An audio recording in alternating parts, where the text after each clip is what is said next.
Many people don't understand what somatization is. Simply put, when the pain inside you exceeds your tolerance, it will manifest itself in all kinds of physical discomforts. For example, you may feel nauseous and want to vomit out of nervousness before an exam, and can only get a slight relief by coughing. You may tremble uncontrollably when your mood swings, and sometimes feel flustered and have difficulty breathing. You might even suddenly experience inexplicable headaches, stomach aches, or a stinging pain near the heart and ribs. Most of the time, you think you have poor health and are too weak, but after doing all kinds of medical examinations, you find there's actually nothing wrong.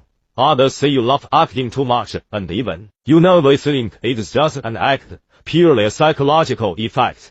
But in fact, it's not that you are moaning without being ill. Every time someone makes you uncomfortable or your parents do something that makes you particularly disappointed and 难受, you just sulk along in your heart and endure it silently. You tell yourself to be rational, not to be impulsive and overwhelmed by emotions. So you never point out a problem directly.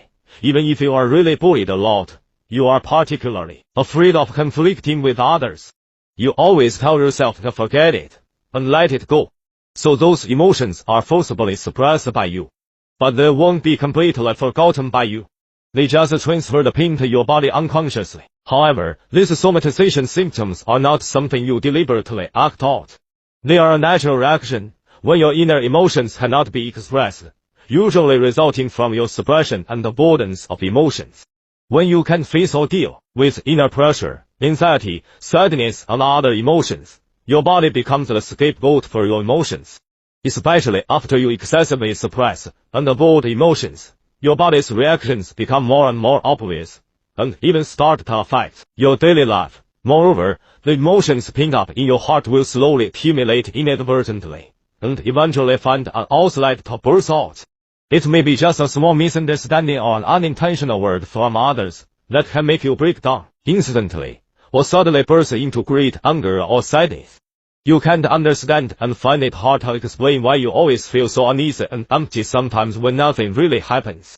If this goes on, you may also blame yourself excessively, wondering why you have become so sensitive, and even feel that you are not strong enough. In fact, these emotional outbursts do not mean you are weak. They are a reflection of your inner pain, reminding you that you have endured too much. Stop suppressing like this. Let those emotions out properly. Maybe after a good cry, you will feel a different kind of relief. True courage is not about being strong and repressed all the time, but about being able to face pain and seek relaxation and liberation. You don't have to endure the pain to fulfill others. You can also express your true thoughts. In this way, your emotions can find an outlet and be truly released.